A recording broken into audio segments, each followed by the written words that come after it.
I might add, was a wonderful time, but it's good to bring the Dialogs back home again. And I want to formally welcome you to the 2017 11th International Humanitarian Dialogues. It's hard to believe that we're starting our second decade. And of course, the theme this year is changing times, new opportunities for international justice and accountability. As I mentioned last night at the Jackson Center, the Dialogues are made possible because of the support of so many of you, our sponsors, but very much in particular, our host for the Dialogues, and that is the Chautauqua Institution and, of course, the Athenaeum Hotel. And we certainly could not be doing what we're doing in a wonderful setting that we have at Chautauqua. And the weather's going to hold, trust me, we're going to have sun, but at this wonderful institution that I know all of you enjoy so much coming to for the Dialogues, to enjoy the camaraderie, to enjoy catching up, to enjoy the porch sessions in the evening. But here to welcome us is the new president of the Chautauqua Institution, and I would like to invite to the podium Michael Hull.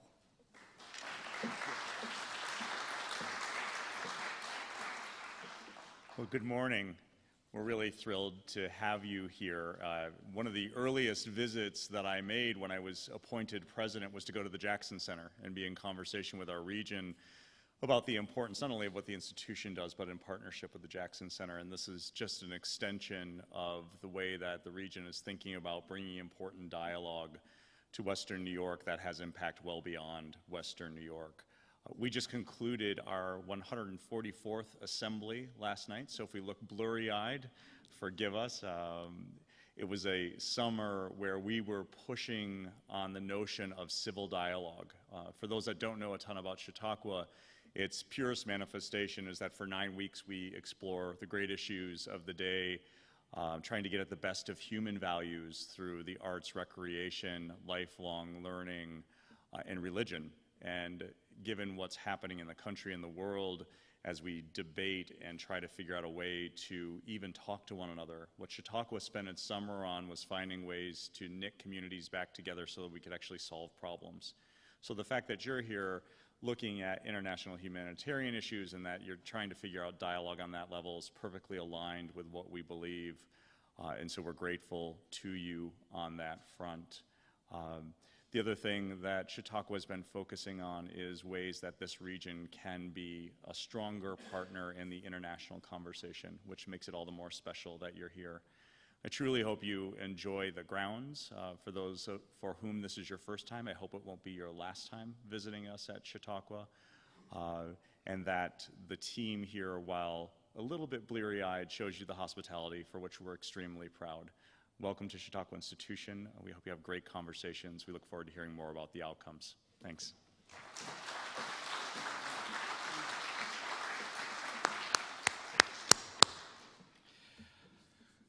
First, let me, before I introduce some very, very special guests and we move forward with our program, I have learned that the Dialogues are available for viewing on YouTube right now as we're speaking, but most importantly, it will remain archived on YouTube.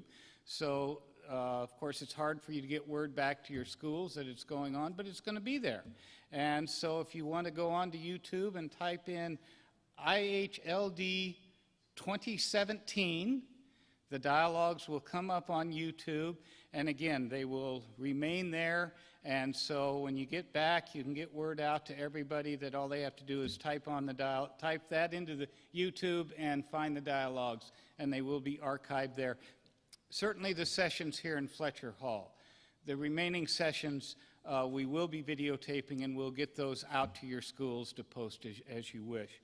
But anyway, this is my chance to introduce some very, very special guests that we have with us today, and of course what make the Dialogues possible. And of course, first I would like to introduce the prosecutors. And so if I look down, and I think I'm going to start off with my favorite court, the Special Court for Sierra Leone, and work from there in no particular order. So from the Special Court for Sierra Leone, we have here with us David Crane, the founding prosecutor from Sierra Leone. We have, is Stephen here with us yet this morning? Stephen Rapp is on the grounds, let me say that. Stephen is here with us. And of course we have Mohammed Bangura, who is here representing Brenda Hollis for the Residual Special Court for Sierra Leone. For the ECCC, we have the current prosecutor, Nick's ready to get on his feet. We have Nick Kumjian, and Robert is on the grounds, and Andrew is also on the grounds. And so you will get to see both of them throughout the dialogues as we move forward. I think they may have been up a little late last night, but they certainly will be with us. For I believe the very, very first time joining us at the dialogues, we have always had a representative of Norm Farrell at the dialogues, but this time we have the prosecutor from the Special Tribunal for Lebanon. And so I'd like to introduce Norman Farrell. Welcome. We're pleased to have you with us today. Okay. From the International Criminal Court, representing FATU, we have Fabrizio Gradiglia. Close, but welcome. I believe this is also your first trip to the dialogues, and so we're very, very pleased to have you. Did Kevin get up this morning? There he is, right there, and we have Kevin Hughes. Kevin Hughes is wearing two hats today. Kevin is representing, of course, the International Criminal Tribunal for the former Yugoslavia, and he is also representing the mechanism for the International Criminal Tribunals. And for those of you that are not familiar with that, that is the residual mechanism for the Yugoslavian Tribunal and the Rwandan Tribunal. And so we're very, very pleased to have him. Kevin, I think this is also your first trip to the dialogues. Oh, Stephen Rapp, we mentioned him earlier. Stephen is here with us. And so, again, I welcome the prosecutors with us. I would also like to recognize another prosecutor, and a first for this prosecutor as well. But we also have General Mark Martins from the U.S. Military Commissions. General Martins is joining us for the dialogues, and we're very, very pleased. And of course, he will be joining us on a panel discussion this afternoon and a porch session tomorrow morning. And so we're very, very pleased. I would like to introduce Mr. Alhadj Sai. You will get to know him very, very well in just a few minutes. He is the Secretary General for the International Federation of the Red Cross. I would like to introduce, we have a couple judges. You know, judges and prosecutors can mix in a very social setting or a very open setting like this. And so again, we have a couple judges, and I would very much like to welcome them to the dialogues. We have from the ICC, Judge Christine Vanden Weingart. Thank you very much for joining us. And from Uganda, we have Judge Duncan Gaswega. This is not Duncan's first trip to the dialogues. Duncan was with us 5 years ago, and we welcome you back. Thank you for joining us. A couple other quick introductions. There are a lot of people that make this very, very special, and you will get to know them over the next few days. But we are fortunate to have two former presidents of the American Bar Association. Mike Greco is here somewhere. I think I saw him come. There he is, right there. And we have Jim Silkenak right here. And so thank you very much for joining us. Okay, we have a very, very busy program, and so we're going to move into it very quickly. It is tradition. We have a lot of traditions at the dialogues, and that's one of the things that makes them special. But we always have an essay contest award winner, and we do that award right off the bat. And to tell you about this contest, to tell you about the sponsors of this contest, I would like to bring forward a very, very good friend. Drew has been the education director for the Jackson Center. He is a teacher extraordinaire of 8th grade. Is that right, Drew? Of 8th graders up near Buffalo. And he runs a summer institute, which is just a fabulous endeavor. and he introduces young people, and that's what it's all about, and many of them are in the back today, and he introduces them to international issues that, quite frankly, American kids don't see. And so I would like to invite Drew to the podium, please.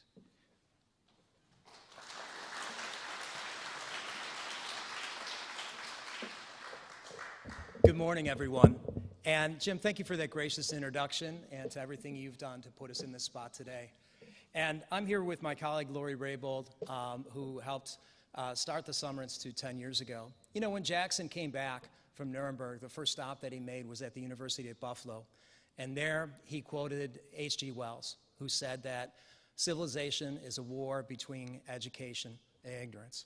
And in an age of extremism here at home and abroad, we're so proud to sponsor with Impunity Watch and to take the idea of David Crane to have an essay contest that allows our students who for 5 days study international issues and, more importantly, get the inspiration from people like yourselves to stand on your shoulders to repair the world. So this year, our essay contest had our students explore the lives of Eleanor Roosevelt, Raphael Lemkin, and Robert H. Jackson, which was the contest title and charge. If Anna could come up from Impunity Watch here, she will tell you a little bit more about it. Our students are in the back there. We had a record 75 come to pay tuition, to spend 5 days to learn more about how to change the world. Summer Institutes, David, have also started in Albany, in the lower Hudson Valley, and in Rochester. This year alone, we trained close to 200 students. We're hoping to expand to Rwanda next summer, all because of the inspiration of standing on your shoulders. So with that said, Anna, if you could tell us a little bit more, and then we'll have the winner come on up. Hi, I just wanted to start by saying thank you to Professor Crane, who is the founder and faculty advisor of Impunity Watch, for inviting Sarah and I to be here today.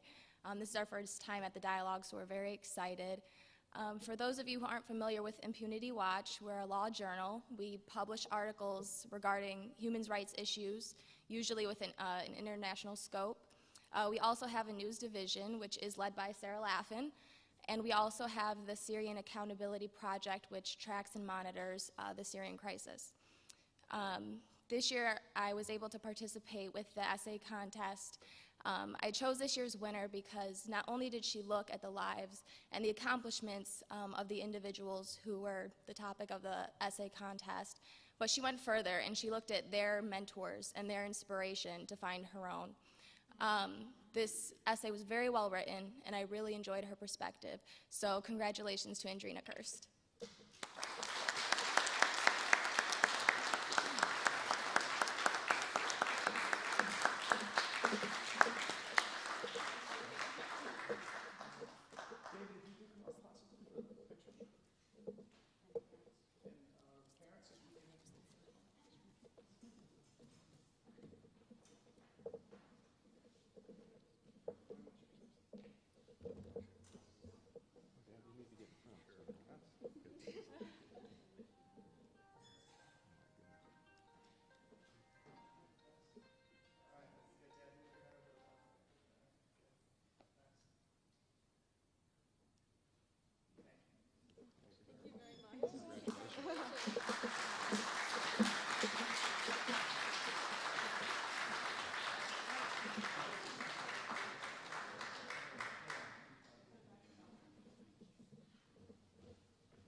Okay.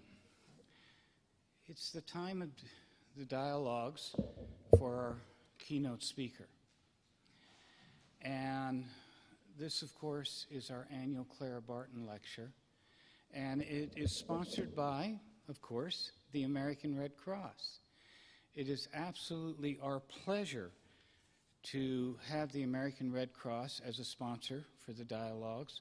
They have been with us now for, gosh, I believe going on 5 or 6 years that they have been part of the Dialogs and, of course, sponsoring this lecture.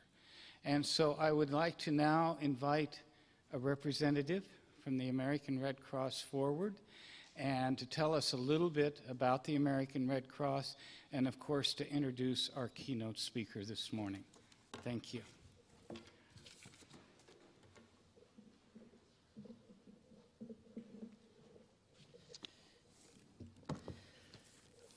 Thank you so much. My name is Koby Langley. I'm the Senior Vice President for International Humanitarian Law and Service to the Armed Forces at the American Red Cross.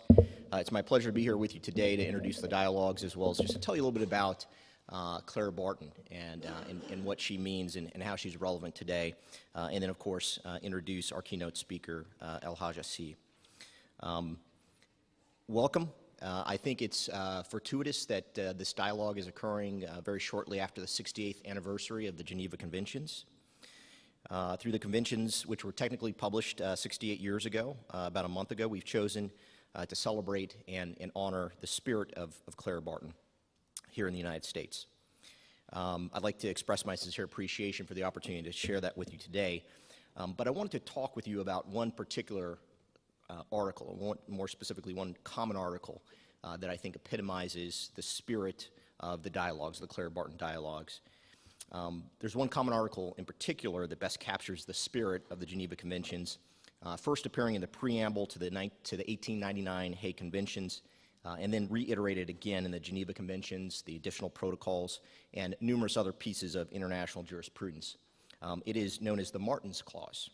The Martens Clause states, in cases not covered by this protocol or by other international agreements, civilians and combatants remain under the protection and authority of the principles of international law derived from established custom, from the principles of humanity, and from the dictates of public conscience. So for all of the lawyers in the room, that is quite a bit of, as they say, dicta to try and work through. Public conscience. Public conscience. How do you codify public conscience, and what does that mean for us today? I would suggest for you and for the individuals that have not read the ICRC report on people on war, what it suggests is that public conscience, and more specifically, the morality that's reflected in the Geneva Conventions, is under attack. What it suggests is that the body of law by which we are all here to defend and to educate the American public, and indeed the world on, is facing its own crisis of conscience. Do we reflect the public conscience that accepts the diminishment of human life as it relates to torture? Do we accept the public conscience as it reflects the diminishment of the protection of the rights of aid workers? Do we protect the public conscience that allows the killing of innocent civilians who are trying to provide medical aid and attendance to victims of war? I would suggest to you that if you read closely the People on War report, the public conscience has changed. The public conscience has changed. And so does this body of work. Does this body of work also change? Or do we fight to regain the moral high ground? We are truly at an inflection point, and I'm proud to be here today with this esteemed group of academics, practitioners, young academics, and advocates to challenge you, and to challenge you through this lecture series, to reflect on that point and to ask ourselves where we stand and where we will stand in the coming decades. Luckily, I believe we are not alone in this fight. I believe that it is a fight worth defending. And I also believe that our global reach and influence through the International Federation is standing by our sides and will help us accomplish what I do believe will be an immense challenge in defending the morality reflected and the public conscience reflected in the Geneva Conventions. Clara Barton founded the American Red Cross in the Civil War battlefields in order to help protect that public conscience at the time. These lectures reflect her ideals, and they challenge us every day to live up to her own reputation. It's an honor to introduce one of those defenders of that torch, and indeed the leader of the entire Red Cross and Red Crescent Federation movement. Alhadj is the Secretary General of the IFRC. He began his leadership role on 1 August 2014 and is based in the Secretariat in Geneva, Switzerland. Mr. C has extensive experience in leadership roles in the humanitarian sector, having previously served at a senior level with UNICEF, UN AIDS, the Global Fund to Fight AIDS, Tuberculosis, and Malaria, and other agencies for more than 25 years.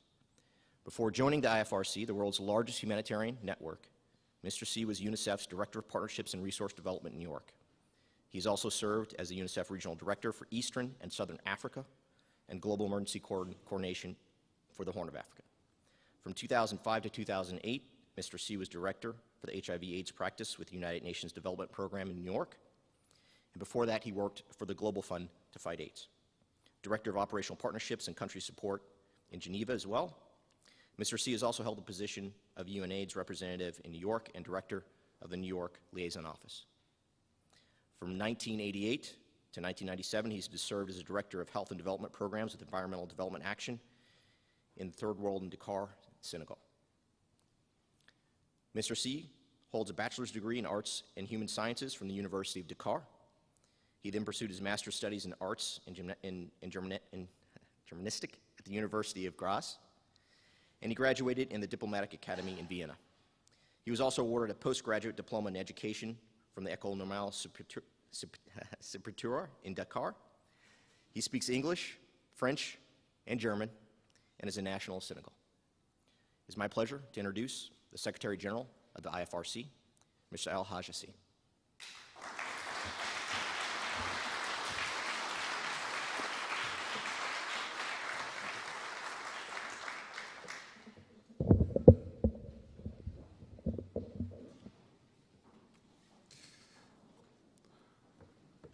Thank you very much, Koby, for these kind words.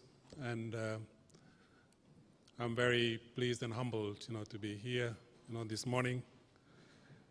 Thank you, Dean Michael Schaff, for the invitation on behalf of all of you, and also to my colleague, Chris Rassi, who convinced me it is so important, to be here this morning so that I have to squeeze this in my schedule between two trips to the Middle East, where, as you well know, we are facing a grave humanitarian crisis. So when I looked at the very long list of prestigious case Western alumni, I can't help spotting the name of Mr. Scott Peck, who gave us one of the world's best-known self-help books, In the Road Less Traveled. Peck's routes to fulfillment remain a lifetime's work for most of us. His title also speaks specifically to me as one of those who is anything but less traveled, because I spend more than half of my time traveling. But not only traveling, going to work to see ordinary people doing extraordinary things in even more extraordinary situations. And it also speaks to an expression which we use in the International Federation of Red Cross and Red Crescent Societies, where people talk about the last mile, trying to describe how we need to make an extra effort to reach those who are hardest to reach and that are most vulnerable, and where we try to turn that last mile into a first mile, namely to be there where the needs are greatest, to be there because that's where we are needed most. And that is a uniqueness of our movement, the International Federation, which is composed of 190 national societies of Red Cross and Red Crescent societies in the world, and also present in those communities with 17 million volunteers. Those are the ordinary people doing very extraordinary things. So we are everywhere, of course, you work, 190 countries. And we work alongside those communities we serve. Another specificity is that we are there all the time, and I stress all the time, before the shocks and hazards, during the shocks and hazards, and after them. We are there in a continuum to accompany people, to wake up every day, to develop strategies of survival, but also to strive to care for themselves and care for their families, and most of the time to try to recover what is dearest to them and that they may have lost along the way, which is simply put, their human dignity. And as the principles of humanity, we have also the fundamental principle of humanitarianism, and what the International Committee of Red Cross President Max Huber described as the unconditional recognition of the value of everything that has a human face, which overarches everything you will discuss over the next few days, in which clearly links as international humanitarian lawyers and criminal lawyers to us and the International Federation of the Red Cross and Red Crescent as plain international humanitarians. And nobody, you mentioned that, personified humanity and the humanitarian principles like Clara Barton, who is rightly held in the highest esteem, not just in this country, but over the whole world. The fact that she was born on Christmas Day in 1821 may have hinted that she was destined to be a gift to the whole world. So much of what she believed and did rings true to the work of the Red Cross and Red Crescent movement well over a century. As a fearless campaigner against slavery, she was a forerunner of all of our work with the most marginalized, the most vulnerable, and the most abused. As one of the mothers of volunteerism, famously mobilizing hundreds of people to tend to wounded soldiers at the battlefield of Sharpsburg in September 1862, she was a forerunner of an international organization now numbering, as I said, 17 million volunteers. It looks like it all starts from a battlefield. Sharpsburg in September 1862, Solferino, 1865. Battlefield used them to have names. They used also to be geographically confined. And then they reminded us that even in the worst situations, there was always a place and space for humanity. After Solferino, later on, then we had La Marne, we had Verdun, we had Waterloo, names and names of battlefields that were clearly defined and geographically confined. Today, those battlefields don't have names. They are not clearly defined because they're everywhere.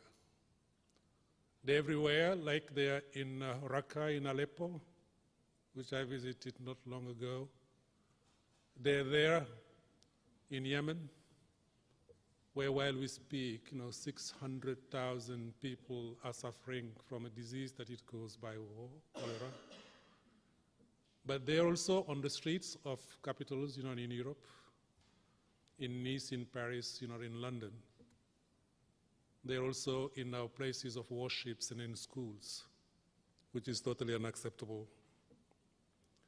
Back to Clara Barton. As someone who brought her supply wagons to the aid of the distressed on both the Union and the Confederacy side, she was a pioneer of the humanitarian principles of neutrality and impartiality. As someone who set out to find missing people, alive or dead, and make contacts with their families, most notably at Annapolis, she could easily be transplanted to some of the work that the Red Cross is doing right now in many places in the world, be it in conflict situations to restore family links, be it alongside the migration routes, where many people are losing their lives and then children getting lost, or being right now in Sierra Leone as people are searching frantically for their loved ones lost after the mudslides a fortnight ago. Clara memorably said that everybody's business is nobody's business, and nobody's business is my business. I like that. Again, she speaks to us and to the international movement of Red Cross and Red Crescent, which is concerned with precisely everybody, with everything that has a human face. And that includes all of those whom society rejects as nobody, those left behind because of their race, their ethnicity, their sexual orientation, their legal status, their geographical remoteness, or just their sheer poverty. Clara, of course, founded the American Red Cross in 1880. And it's a pleasure to see you here, Koby, today. I know you were with us physically, but you may be somewhere else in spirit, maybe in Texas. Today, where thousands of your colleagues and volunteers are there doing what Red Cross volunteers do, responding to shocks and hazards like they're responding to Harvey today. So let me take then this opportunity to pay my respects to the American Red Cross volunteers alongside the whole century, including those ones today actively responding in Texas. The American Red Cross is one of the largest national societies in terms of staff and volunteers of our movement, and they're a key player in our global international federation as one of the original founders and a current member of our governing board. Many of you will have seen the way they mobilized this great country's response to tragedies near and far, from the Indian Ocean tsunami at the very end of 2004 to the Haiti earthquake of January 2010 to Hurricane Sandy in 2012, and while we speak, right here in Texas. A month ago, we were together again in Haiti, seeing the laying of the first stone of an American Red Cross-funded blood transfusion center in Port-au-Prince. And there have been 5 American presidents of the International Federation of Red Cross and Red Crescent, including the iconic Henry Davison as the first from 1919. Ladies and gentlemen, it serves my purpose to acknowledge some of the moving spirits behind this lecture and these dialogues, because the theme that unites them all is the relief of human suffering. That is why we are all here. Today, I would like to look at both international humanitarian law and international humanitarianism, because they are part of the same continuum, and 2 things link them: the legal and regulatory environment in which we as humanitarians operate, and the fundamental humanitarian principles which underpin all our work. Here, perhaps, I should also acknowledge the spiritual, emotional, and intellectual forefather of both international humanitarianism in the form of the Red Cross and Red Crescent, and also of one of your professional disciplines, that of international humanitarian law. I'm, of course, referring to the Swiss banker, Henri Dunant, who, in the terrible wake of the slaughter of the Battle of Solferino in 1859, laid the foundations of 2 things. First, the movement of which I'm proudly a part of today, and second, of the Geneva Conventions, which are, of course, central to your work and central to our work, and which have become ever stronger since the Protocol of 1977. And all we share in the same context because we share the same world, this one world of ours, which unfortunately today is hurting. It is hurting because it is a world in which the UN estimates that 100 million people need humanitarian assistance in any 1 year. 100 million. At a cost of $22 billion US. It is a world of multiple possibilities for unhappy alliteration, in which today I will simply mention 3 diabolic Ds: disease, disaster, displacement. Let me address the first D, this disaster. As I said this week, our focus has been on the victim of the mudslides in Sierra Leone, with over 400 people dead, and we're still counting. The focus is also on the worst floods in South Asia in living memory. More than 800 people have been killed and 24 million people are affected following widespread floods in India, in Nepal, and in Bangladesh. Bangladesh, the country of floodlands, which was devastated by floods with massive loss of life a generation ago, and which has since done so much to mitigate their damage, has experienced again the most severe flooding in 100 years. Any week, the disaster agenda is different, but it is always there. We approach the morning news headlines with trepidation.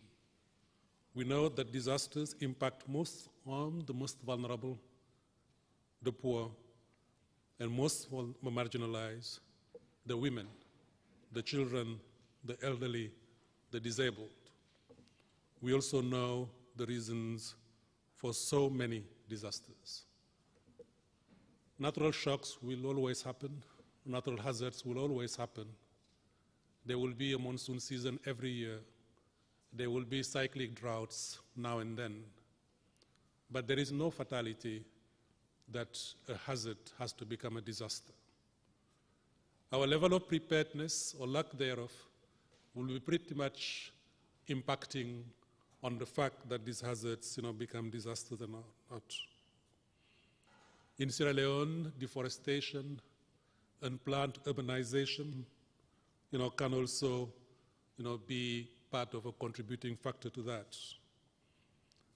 In Southeast Asia, early warning, early action, early response, building back better, and also building the resilience of people or lack thereof will be making a difference if a shock or hazard will become a disaster or not. And that's why it has been now proven by the World Bank, that $1 spent on disaster preparedness saves us $7 in disaster relief. And those dollars also save countless lives, not least the lives of life givers themselves, with half of all preventable maternal deaths worldwide occurring in conflicts and disaster settings. Disaster preparedness is life readiness. It is central to what we do also in the Red Cross and Red Crescent movement.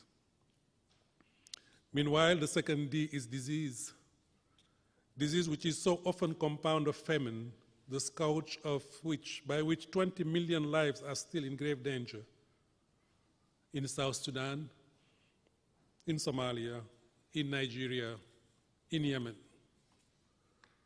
FuseNet measures the level of famine and then the vulnerabilities of people in 5 grades. 5.1, relatively okay. 5.2, in stress. 5.3, in crisis. 5.4, in emergency. And grade 1 again, let me do. Grade 1, it is okay. Grade 2, it is stress. Grade 3, that is crisis. Grade 4, emergency. And grade 5, famine. In most of the places we work and where the needs are greatest, at best, people are in stress. At worst, they are in famine. That is the reality that is today happening in those places that I mentioned. And adding insult to the injury in the form of horrific cholera outbreaks in Somalia and Yemen. Can we imagine today that 540,000 out of 27 million Yemeni, meaning 1 in 50 people, have already contracted cholera. 22,000 died, and there are more than 25,000 new cases still occurring every week. And there is more. This week we hear of chronic measles in Somaliland. In recent months we have been on trail of yellow fever in Brazil and dengue fever in Sri Lanka.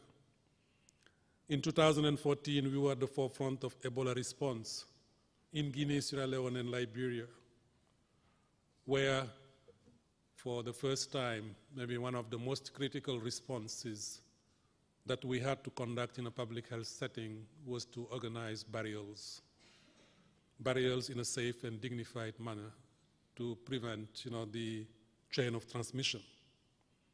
And we thought that I've saved 10,000 lives in that process. It is indeed quite unusual to measure the success of the program through the number of people you bury. But unfortunately, this happened to be this time the right thing to do. Much of our work on disease revolves around ensuring the capacity to detect, to prevent, and to respond at the community level. Because epidemics begin in communities and they end in communities. And in that last mile we work, and then we turn to our first mile. There is often no doctor. There is often no school. And this is the community and the first responders that will be making a difference. The third and final D is for displacement. With today seeing the highest number of displaced people globally since the period of trauma at the end of the Second World War. We often hear that reference. We've never seen anything like that since the Second World War. We don't have a Third World War, but the only reference we're going back is to a Second World War, and it is quite scary. The UN puts the figure of the displaced at 66 million. 44 million people displaced within their own countries, and 22 million people, 22 million refugees and asylum seekers outside of their own countries. To alight on just one situation in which we are all painfully aware, in Syria, Turkey, Lebanon, and Jordan, our national societies alongside with the IFRC and the International Committee are strengthening a move-wide response to the Syria crisis, which is now entering, unfortunately, its 6th year. Over 5 million Syrians have been displaced outside their own countries, and even more within it. Of those outside, 3 million in Turkey, while Syrian refugees make up a full third of the whole population of Lebanon. What generosity from a country with so many of its own challenges before it takes on those on anyone else. Our IFRC member in Syria is the Syrian Arab Red Crescent, or SARC, as it is known. It has led the humanitarian response inside Syria from the beginning. I visited Syria 3 times over the last 3 years, and saw how collectively we reach more than 5 million people each month through the combined efforts of more than 7,000 active volunteers and 2,000 staff. People who are themselves are affected, getting out of their way to help their fellow citizens. And unfortunately, quite often at a very high price. We already lost 65 volunteers in Syria. already 12 in Yemen. And there is nothing courageous, to count, the courage of the number of people we lose on the line of duty by providing humanitarian assistance. It is simply unacceptable. When people are outside their own countries, whether they are migrants or refugees, our national societies are present alongside the whole continuum, from the countries of origin, for instance, in West Africa, where they reach out to communities and give impartial and factual information of what it is to move country or for whatever reasons. And this is very critical because there are many criminals who are making a living out of it, selling illusions to people, smuggling people, abusing them along the way. In their often perilous journeys, for instance, across the Sahara or across the Mediterranean Sea, to get to Europe, in their points of arrival, supporting their immediate needs when they get to countries such as Greece, Italy, Turkey, Lebanon, Uganda. Uganda, which is now one of the countries with the largest number of refugees, with almost 1 million South Sudanese people finding refuge. And it is very important to mention here, when about 1 million refugees hit Europe, we all talk about the refugee crisis when it hit Europe. But when there were 3 million in Turkey, over 1 million in Lebanon, almost 1 million in Jordan, and now 1 million in Uganda, we don't talk about a refugee crisis. And it is very important that we remind ourselves where the problems are and where they need to be responded to. We believe in the FRC, in protection and assistance, and that should be provided regardless of legal status. Like one of our volunteers in Italy put it, there is no illegal human being.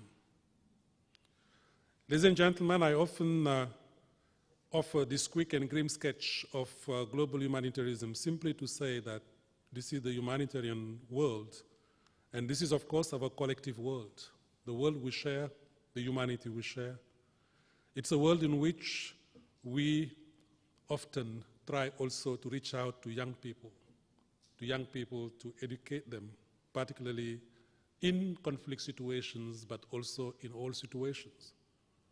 In conflict situations so that they put into practice the values of humanitarianism, learning to recover self-esteem and dignity, learning to respect the other, learning tolerance, learning reconciliation, and then learning to regain hope for a better future. Let me now turn to your specific field, that of international criminal law and international humanitarian law.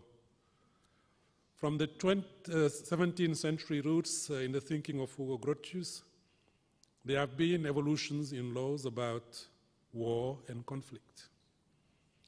In the 21st century, the prime purpose of IHL is to protect not only civilians and civilian objects such as hospitals and water and sanitation infrastructure, but also combatants, including the wounded, the prisoners, who are caught up in these terrible scourges of armed conflict and war. Within the International Red Cross and Red Crescent movement, as you know, situations of war and conflict are largely the preserve or sister organization, the ICRC, the International Committee of the Red Cross. As ever, I pay tribute to the ICRC, which carries out magnificent work in situations of extreme danger and is officially the guardian of international humanitarian law. Today, I would like to acknowledge the important work undertaken by investigators, prosecutors, lawyers, and others in the pursuit of justice in the wake of war crimes. I'm so pleased to do that today. I think in my entire life, I've never been surrounded by so many prosecutors and judges, and lawyers, and feel safe, at the same time. I'm pleased to see representatives of the international criminal tribunals, including the International Criminal Court.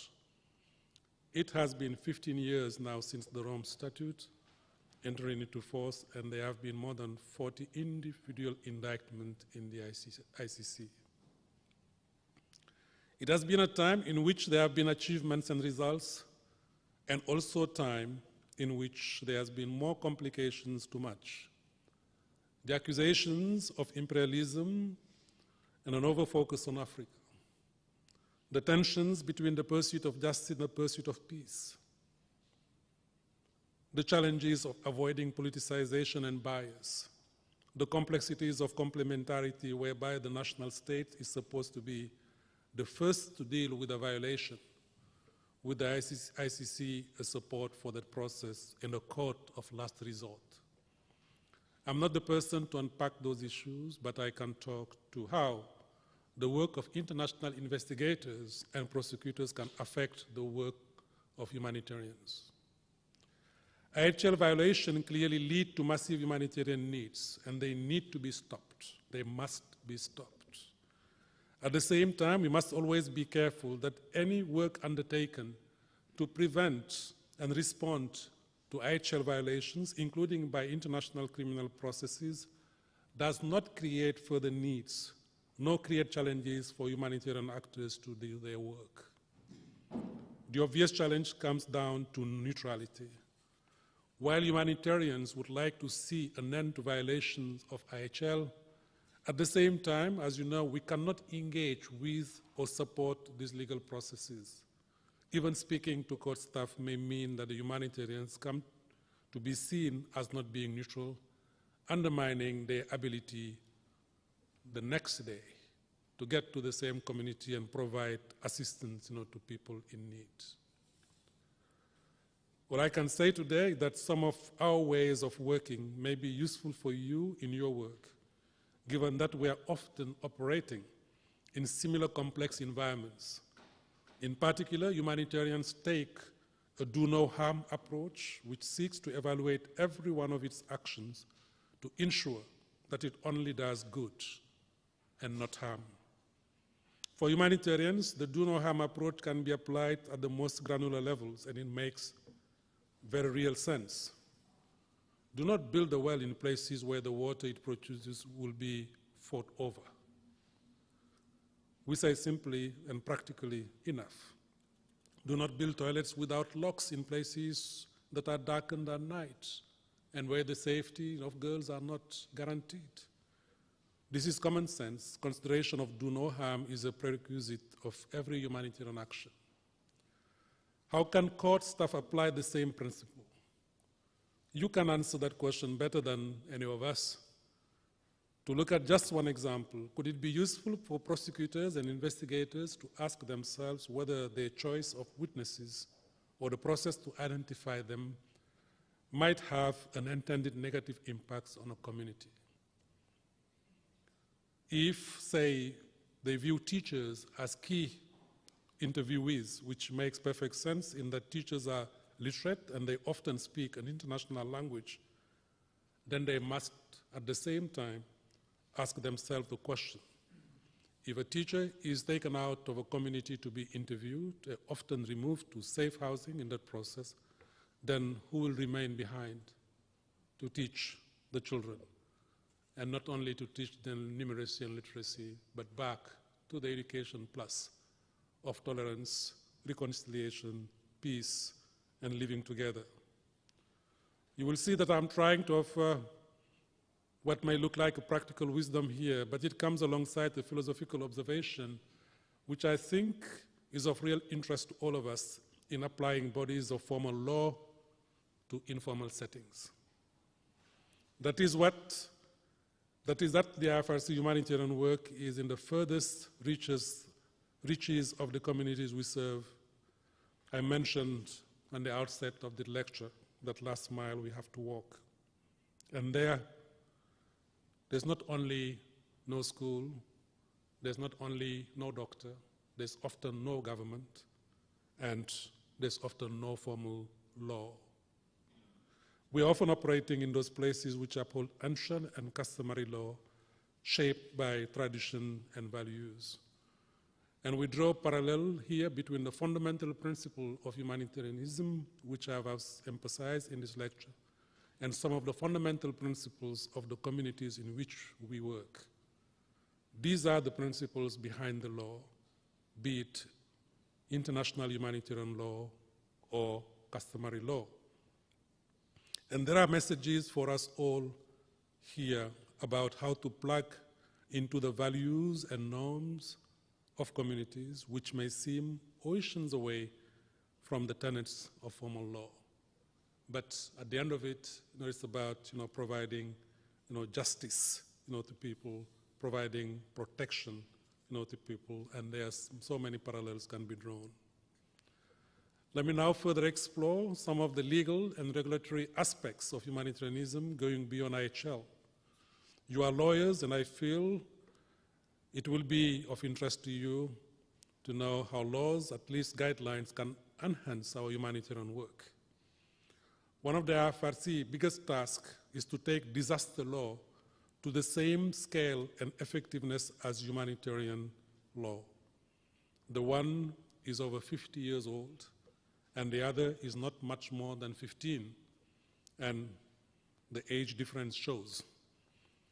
We have discussed the rules which are binding in international law and the Fourth Geneva Convention when it comes to the delivery of relief in armed conflict. However, there is currently no comprehensive treaty on these issues in non-conflict disasters, where one might think it should be so much easier to find an agreement. The lack of laws and procedures to regulate incoming disaster relief at national and international level has had and continues to have significant effects. We see the problem of overregulation, which leads to unnecessary bureaucratic bottlenecks showing the entry and distribution of relief, and we see the problem of under-regulations, which permits poor quality and lack of coordination. Laws and guidelines are essential to enabling us to undertake our work, providing assistance during this crisis. The UN's International Law Commission has prepared a set of draft articles on the protection of persons in the event of disasters. The draft articles are due to come up for consideration before the UN General Assembly at the end of this year. These articles could form the basis of a new global agreement, an agreement which could spur further interests and commitment among states to put in place domestic laws and procedures to bring about better international assistance after disasters. Before the International Law Commission began its work, the International Red Cross and Red Crescent movement has set out rectifying this serious problem. We spoke to governments, local and international aid providers, and developed the formal guidelines for the domestic facilitation and regulation of international disaster relief and initial recovery assistance. To date, our national societies have worked over 50 countries to review their legal frameworks for disaster management and response. 28 countries have adopted provision based on international disaster reduction law guidelines into their national legislation. A further 17 draft bills or regulations are pending. IFRC has been called on by national societies and government to provide operational advice to help facilitate emergency response operations. And this has been tested in large emergency operations in the Philippines, in Vanuatu, in Fiji, in Nepal during the last earthquake, in Haiti, Ecuador, and Myanmar. Good progress is being made, but the progress is slow.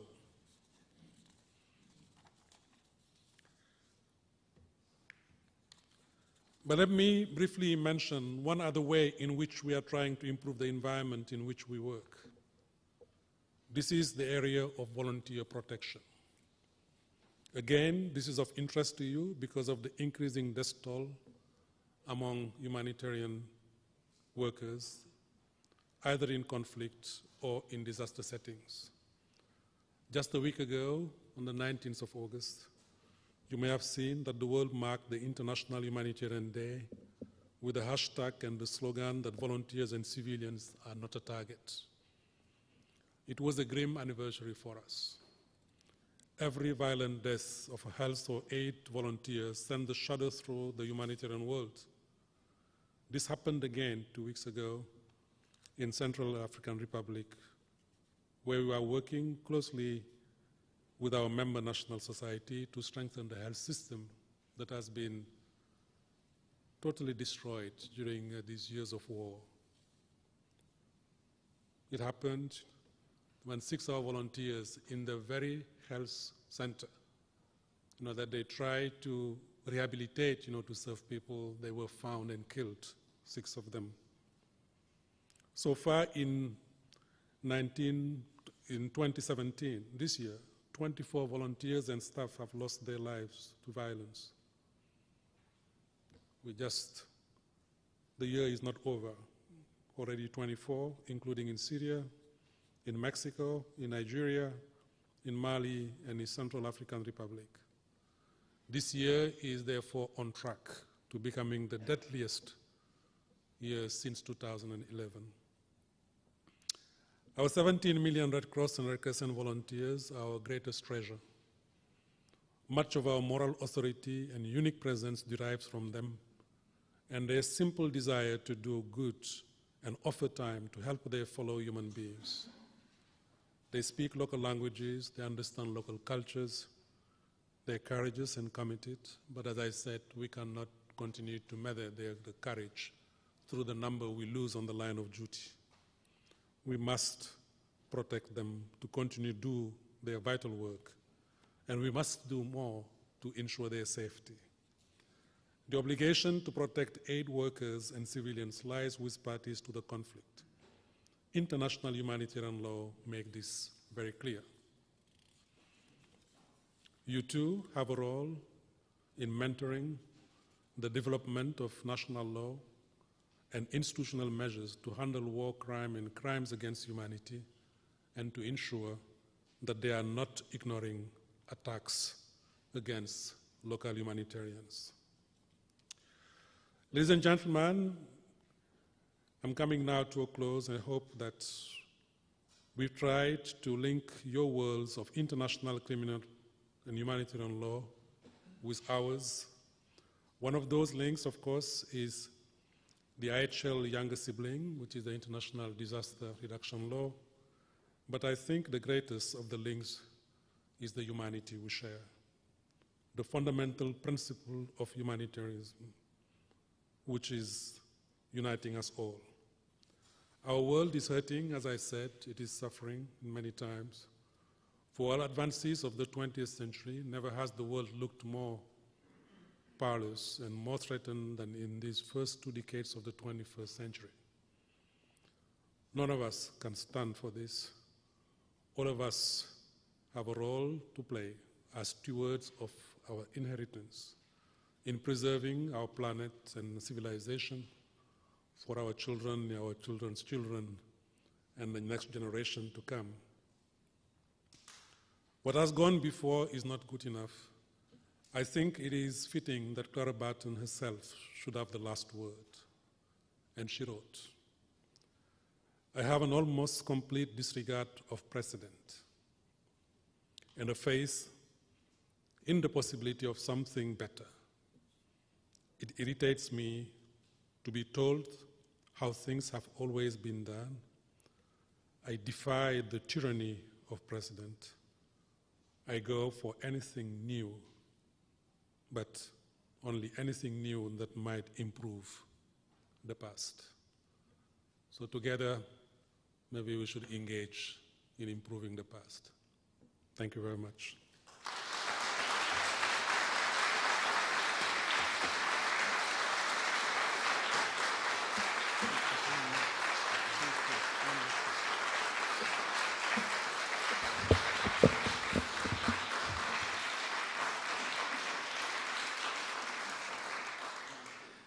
We do not have time for questions now, but Mr. Sai will be with us through the day, and so I welcome you to thank him for the work that he does. As prosecutors, we are often 1 or 2 or 3 steps removed, either by time or by distance. But the member organizations that you support and work with are there on the ground at the time, dealing with the terrible results of these conflicts, of disasters, of so very much. And just for you to talk about the number of workers that have been lost. I believe you said 60 have been lost. And that is just, I mean, that's a number that we don't think about, and a number that people don't think about and appreciate, those people that are out there doing what needs to be done. And they're at risk themselves. Again, Michael Scharf, we want to thank you for recommending Mr. Sy to come to the Dialogs and reaching out to him to join us. But this is too late. We should have had Mr. Sy or maybe your predecessor here with us long before. We will take a break now. For those of you that are not staying in the hotel or have not previously coordinated with Ted about lunch and want to join us for lunch and the program, you have to, of course, purchase your lunch, but we have to give the hotel a number. So if you've not previously coordinated with Ted, and I know many of our students have, please stop outside during the break and see Pam or Tia out there and let them know that you plan to come over and join us for lunch. And if you let us know you're going to join us, please do come over and buy a lunch ticket, because we will let the hotel know how many are joining us for lunch and that they're going to come and buy a ticket. Lunch is about $20. And so please come and join us for lunch if you'd like, and let us know you're going to come. We will take a break now. Please be back in your seats at 25 minutes till 11. We would like to start promptly, give you a few extra moments on break, and we have break set up outside. Thank you very much.